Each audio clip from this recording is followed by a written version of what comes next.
इस वक्त दिल्ली चुनाव की चर्चा खूब हो रही है।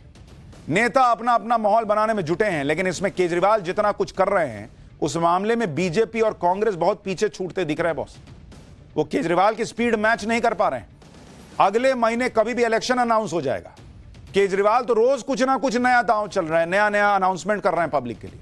लेकिन बीजेपी और कांग्रेस की अपनी अलग परेशानी है। बीजेपी के पास दिल्ली में केजरीवाल के सामने कोई चेहरा ही नहीं है, कांग्रेस के पास कोई बड़ा मुद्दा ही नहीं है। कैसे हराइएगा बॉस? एक तरफ अरविंद केजरीवाल हैं जो पूरी ताकत के साथ चुनाव मैदान में उतर चुके हैं। वो दिल्ली की सड़कों पर पैदल घूम घूम कर नई स्कीम्स लॉन्च कर रहे हैं। दूसरी तरफ बीजेपी है जो केजरीवाल के खिलाफ अभी आरोप पत्र ही लॉन्च कर रही है। इन आरोप पत्र का दिल्ली वालों पर कितना असर होगा ये तो आने वाले दिनों में पता चलेगा। तीसरी तरफ कांग्रेस है जिसका भगवान ही मालिक है भाई। कांग्रेस में अलग ही लेवल का कंफ्यूजन चल रहा है। कुछ दिन पहले तक जो कांग्रेस के नेता केजरीवाल के जेल जाने का विरोध कर रहे थे वो अब केजरीवाल पर भ्रष्टाचार के आरोप लगाने लगे हैं। आज कांग्रेस के नेता और नई दिल्ली से उम्मीदवार संदीप दीक्षित ने केजरीवाल को लेकर ऐसी बात कही है कि दिल्ली वाले भी सवाल पूछ रहे होंगे कि बॉस 6 महीने के अंदर ऐसा यू टर्न। आज इस हैरान करने वाले बयान के बारे में भी आपको बताऊंगा, लेकिन सबसे पहले बात अरविंद केजरीवाल की उन स्कीम्स की जो दिल्ली चुनाव में बीजेपी और कांग्रेस को परेशान कर रही होगी। आज अरविंद केजरीवाल ने दिल्ली की महिलाओं के लिए महिला सम्मान योजना लॉन्च कर दी। इस स्कीम के तहत दिल्ली की महिलाओं को हर महीने 2100 रुपए दिए जाने हैं। इसके अलावा दिल्ली के बुजुर्गों के लिए संजीवनी स्कीम भी लेकर आ गए हैं जिसमें 60 साल की उम्र से ऊपर के लोगों को मुफ्त इलाज की सुविधा दी जाएगी। इन स्कीम्स के रजिस्ट्रेशन के लिए अरविंद केजरीवाल खुद दिल्ली की सड़कों पर पैदल घूम घूम कर लोगों के घर चले गए, उनका रजिस्ट्रेशन किया कि फॉर्म भरिए आएंगे सरकार में तो 2100 रुपया देंगे। इस दौरान केजरीवाल के साथ मनीष सिसोदिया थे, दिल्ली की सीएम आतिशी थी, आम आदमी पार्टी के सीनियर नेता लोग थे। ये लोग सब लोगों के घर जा जाकर महिलाओं का रजिस्ट्रेशन कर रहे थे। पब्लिक पूछ रही बीजेपी कहां है बॉस, आप क्या दोगे, कुछ बताओगे? इस स्कीम से केजरीवाल दो तरह से फायदा लेने की तैयारी कर रहे हैं। एक तो महिलाओं को 2100 रुपए देकर उनका वोट अपने पक्ष में लाने की कोशिश है, दूसरी तरफ दिल्ली के वोटर से 1-to-1 संपर्क भी हो रहा है। अरविंद केजरीवाल पहले भी मुफ्त बिजली पानी के मुद्दों पर बीजेपी और कांग्रेस की मुश्किल बढ़ा चुके हैं। इस बार दिल्ली की महिलाओं के लिए 2100 रुपए देने का वादा कर दिया। ये कार्ड लेके गए कि देखिए ऐसा कार्ड बनेगा, आपको मिलेगा मेरी सरकार आते। अरविंद केजरीवाल का वादा है कि दिल्ली में दोबारा आम आदमी पार्टी की सरकार बनने के बाद महिलाओं के खाते में हर महीने 2100 रुपए आने शुरू हो जाएंगे। केजरीवाल की स्कीम को लेकर बीजेपी और कांग्रेस की बेचैनी बढ़ गई है। कैसे ये आगे बताऊंगा, लेकिन पहले केजरीवाल की नई स्कीम के बारे में जान लीजिए। महिला सम्मान निधि के तहत दिल्ली की महिलाओं को 2100 रुपए महीने दिए जाएंगे। इस स्कीम से दिल्ली की करीब 38 लाख महिलाओं को लाभ मिलेगा। इसमें रजिस्ट्रेशन करवाने के लिए किसी दफ्तर में जाने की जरूरत नहीं है, क्योंकि आम आदमी पार्टी के कार्यकर्ता घर घर जाकर रजिस्ट्रेशन की प्रक्रिया पूरी करेंगे। इस योजना में रजिस्ट्रेशन के बाद एक येलो यानी पीले रंग का कार्ड दिया जाएगा। अगर दिल्ली में आम आदमी पार्टी की सरकार आती है तो रजिस्ट्रेशन के बाद वेरिफिकेशन होगा, जिसके बाद महिलाओं के खाते में 2100 रुपए का लाभ आना शुरू हो जाएगा। यह आम आदमी पार्टी दावा कर रही है। इस स्कीम को लेकर हालांकि कुछ शर्तें भी हैं, जैसे महिला की उम्र 18 साल से ज्यादा होनी चाहिए और वो दिल्ली की वोटर भी होनी चाहिए। यह स्कीम मौजूदा सरकारी महिला कर्मचारी या पूर्व सरकारी कर्मचारी के लिए नहीं है। अगर किसी महिला ने पिछले साल इनकम टैक्स भरा है तो उसे भी इस स्कीम का लाभ नहीं मिलेगा। दिल्ली सरकार ने 2024-25 के अपने बजट में 18 साल से अधिक आयु की सभी महिलाओं को 1000 रुपए प्रति माह प्रदान करने की इस योजना की घोषणा की थी, लेकिन अब उस 1000 रुपए को बढ़ाकर 2100 रुपए कर दिया गया है। इससे दिल्ली सरकार का खर्च 4560 करोड़ रुपए से बढ़कर करीब 10,000 करोड़ रुपए पर पहुंच जाएगा। इसी तरह संजीवनी योजना के तहत 60 साल के बुजुर्गों को दिल्ली के सरकारी और प्राइवेट अस्पताल में मुफ्त इलाज की सुविधा देने का भी वादा कर दिया केजरीवाल।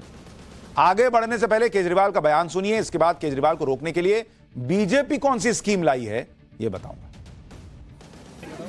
आज से पूरी दिल्ली में महिला सम्मान योजना और संजीवनी योजना, इन दोनों का रजिस्ट्रेशन चालू हो रहा है।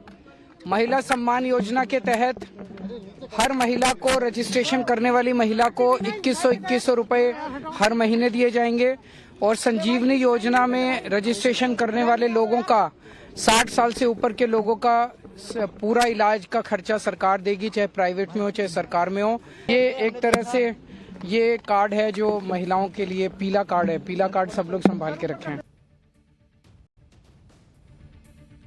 केजरीवाल अपनी स्कीम की इस तरह से मार्केटिंग कर रहे हैं जैसे बिजली फ्री करने को उन्होंने कहा तो वो काम किया, पानी फ्री करने को कहा तो वो किया। अब अगर महिलाओं को पैसा देने या फिर बुजुर्गों के इलाज का वादा कर रहे हैं तो उसे भी पूरा करेंगे, वो कह रहे पब्लिक के बीच जाकर। लेकिन उधर बीजेपी क्या कर रही है, क्योंकि कहा जा रहा है ये बीजेपी के लिए गोल्डन अपॉर्चुनिटी थी अरविंद केजरीवाल को दिल्ली में हराने की। तो आपके भी मन में होगा कि बीजेपी क्या कर रही है, बीजेपी ये कर रही है। केजरीवाल के काउंटर में बीजेपी ने अभी तक कोई स्कीम तो लॉन्च की नहीं, वो करेंगे क्या ये बताया नहीं। बीजेपी कह क्या रही है, वो कह रही है कि इस तरह की स्कीम तो बीजेपी के राज्यों में चल रही है। अरे चल रही है, आप क्या कीजिएगा दिल्ली में ये भी तो बताइए। आप क्या कर रहे हैं, चार्जशीट लॉन्च कर रहे हैं कि केजरीवाल ने क्या क्या किया है। अरे भाई वो तो बता चुके, आप अब क्या कीजिएगा। मान लीजिए मैं सोच रहा हूं केजरीवाल को नहीं वोट करूंगा, एक आम आदमी, तो आप क्या देंगे ये भी तो बताइए। हरियाणा, महाराष्ट्र और मध्य प्रदेश में लाडली बहना योजना जैसी स्कीम के तहत महिलाओं को 2100 रुपए दिए जा रहे हैं, ये बीजेपी कह रही। लेकिन बीजेपी इस तरह की किसी स्कीम का ऐलान दिल्ली में करेगी नहीं करेगी, करेगी तो कब करेगी किसी को नहीं पता। ऐसे में दिल्ली के लोग कैसे मान लें कि बीजेपी दिल्ली वालों के लिए किस तरह की स्कीम लाने वाली। भाई सामने वाला कुछ कह रहा है, आप कुछ कहिएगा ना। ये अलग ही मोड में चल रही है दिल्ली बीजेपी। दिल्ली के बीजेपी सांसद मनोज तिवारी की बात सुनी, इसके बाद केजरीवाल ने बीजेपी को क्या जवाब दिया है वो भी सुनवाता। अरविंद केजरीवाल घोषणा वीर हैं, वो वादा वीर नहीं है, वो केवल घोषणा करने में वीर हैं। और देखिए 10 साल और 49 महीना, 10 साल और 49 दिन इनकी सरकार रही, आपने महिला सम्मान निधि क्यों नहीं दिया? भारतीय जनता पार्टी हरियाणा में 2100 रुपए दे रही है महीना, छत्तीसगढ़ में दे रही है, मध्य प्रदेश में दे रही है, महाराष्ट्र में दे रही है। तो तुम चोरी भी करो तो ऐसी चोरी करो जिसको छुपा सको। जो भारतीय जनता पार्टी अपने राज्यों में दे रही है उसको आपने दिया भी नहीं, और आप ऊपर से कहते अब फार्म भरो। अब क्या आपको फिर दोबारा कोई लाने वाला है क्या कि आपके फार्म भरने से आप पैसा दोगे? दिल्ली चुनाव से ठीक पहले केजरीवाल ने इन योजनाओं का ऐलान करके बीजेपी और कांग्रेस की मुश्किल बढ़ा दी है, क्योंकि दोनों ही पार्टियों के पास अभी तक इन योजनाओं का कोई सॉलिड जवाब तो दिख नहीं रहा। दिल्ली के लोग भी इस बात के इंतजार में हैं कि केजरीवाल के सामने बीजेपी कौन सी स्कीम लाने वाली है। इस सब के बीच आज बीजेपी ने केजरीवाल के खिलाफ आरोप पत्र जारी किया। इसमें दिल्ली के प्रदूषण और यमुना की सफाई को लेकर केजरीवाल पर वादा तोड़ने के आरोप है। दिल्ली के लोग पूछ रहे हैं कि ये आरोप तो बीजेपी पिछले कई सालों से लगा रही है, इसमें नई बात क्या है? ये तो पता चल गया भाई कि आपने कहा कि नई यमुना साफ हुई, नई हवा साफ हुई, लेकिन आप क्या करेंगे ये भी तो बताइए। इसके अलावा आरोप पत्र में बीजेपी ने शीश महल को लेकर केजरीवाल को घेरने की कोशिश की, लेकिन इन आरोपों का फायदा बीजेपी लोकसभा चुनाव में ऑलरेडी ले चुकी है। दिल्ली बीजेपी को देखकर ऐसा लगता है कि वो इस बार भी पीएम मोदी के भरोसे चुनाव मैदान में उतरने की तैयारी कर रही है। दिल्ली बीजेपी के नेता शायद ये सोच रहे हैं कि जिस तरह पीएम मोदी ने हरियाणा और महाराष्ट्र में बीजेपी को सत्ता तक पहुंचा दिया, उसी तरह दिल्ली में भी बीजेपी को सत्ता मिल जाएगी। लेकिन उन्हें यह बात समझनी होगी कि केजरीवाल को हराने के लिए बीजेपी को कोई नई रणनीति तैयार करनी होगी, क्योंकि इस ताकत के साथ केजरीवाल को हराना लग नहीं रहा है बॉस। आज दिल्ली में बीजेपी की कुछ कमियों को लेकर चर्चा भी हो रही है। जैसे भाई लोग भी कह रहे हैं कि बीजेपी ने अब तक दिल्ली में कोई सीएम चेहरा क्यों नहीं घोषित किया। सवाल यह है कि क्या पिछले चुनाव की तरह इस बार भी बीजेपी बिना मुख्यमंत्री का चेहरा घोषित किए चुनाव मैदान में उतरेगी। बीजेपी ने अभी तक अपने उम्मीदवारों की लिस्ट भी जारी नहीं की है, जबकि आम आदमी पार्टी की लिस्ट आती जा रही है। उनके उम्मीदवार वोटर से जनसंपर्क कर रहे हैं। इसी तरह केजरीवाल को रोकने के लिए नई दिल्ली सीट पर बीजेपी किस दमदार नेता को उतारेगी यह भी अभी तक क्लियर नहीं है। दिल्ली के वोटर्स के लिए बीजेपी कौन कौन सी स्कीम लाने वाली है इसका भी कोई ऐलान नहीं किया गया है। यानी बीजेपी इस बार भी लग रहा है कि इतने रिलैक्स मूड में है कि मामला उनके हाथ से चला ना जाए। बीजेपी की इन सभी बातों को केजरीवाल एक नया मुद्दा बनाकर जनता के पास जा रहे हैं। सुनिए बीजेपी की रणनीति पर केजरीवाल किस तरह की बातें कर रहे हैं, फिर आपको बताऊंगा कि कांग्रेस ने तो ऐसा काम किया है कि आप माथा पीट लेंगे। उनके पास, बीजेपी के पास ये चुनाव लड़ने के लिए कोई एजेंडा नहीं है, कोई प्लानिंग नहीं है। वो दिल्ली के लोगों को ये बताएं कि 5 साल में दिल्ली के लिए उन्होंने, बीजेपी वालों ने क्या काम किया। आम आदमी पार्टी की सरकार ने बिजली, पानी, महिलाओं का बस सफर, सड़कें, सीवर, काफी काम किए। इन लोगों ने क्या काम किया? पूरे दिल्ली की कानून व्यवस्था चरमराई हुई है, गैंगस्टर खुलेआम घूम रहे हैं, गोलियां चल रही हैं दिल्ली के अंदर। एक ही काम दिया था, वो भी नहीं किया। अब चुनाव में आए हैं और चुनाव में भी कभी चार्जशीट निकालते हैं, कभी मुझे गालियां देते हैं। केजरीवाल के खिलाफ बीजेपी के उम्मीदवार के नाम का अभी तक अनाउंसमेंट तो नहीं हुआ, लेकिन कांग्रेस की तरफ से पूर्व मुख्यमंत्री शीला दीक्षित के बेटे संदीप दीक्षित ने नई दिल्ली सीट से मैदान में उतरने का फैसला किया है। वैसे तो केजरीवाल को रोकने के लिए कांग्रेस के पास ना तो कोई सॉलिड रणनीति है, ना ही कोई गंभीर मुद्दा है, लेकिन कांग्रेस बातें बहुत बड़ी बड़ी कर रही है। संदीप दीक्षित का दावा तो यह है कि केजरीवाल सीएम बनना तो दूर, विधायक भी नहीं बन पाएंगे, और दिल्ली में फाइट केजरीवाल के साथ नहीं, बल्कि दिल्ली में सीधी टक्कर बीजेपी और कांग्रेस के बीच है। आप संदीप दीक्षित को एक बार सुनिए, ये क्या बोल रहे हो। देखिए, मुख्यमंत्री तो ऐसे भी नहीं बन सकते, वो तो उनके लिए विधायकी बनना मुझे नहीं लगता संभव है, क्योंकि मुझे जो लगता है कि नई दिल्ली में भारतीय जनता पार्टी और कांग्रेस के बीच में ही फाइट होगी। ये अगर मुख्यमंत्री की शपथ भी ले लेते हैं तो मुख्यमंत्री थोड़ी रह सकते हैं। देखिए, मुख्यमंत्री क्या होता, काम के लिए होता ना, केवल गाड़ी बंगले के लिए तो नहीं। अब तो बंगला भी खैर इनका ले लिया गया है, तो एक और कोई शीश महल बनाएंगे 300-400 करोड़ में।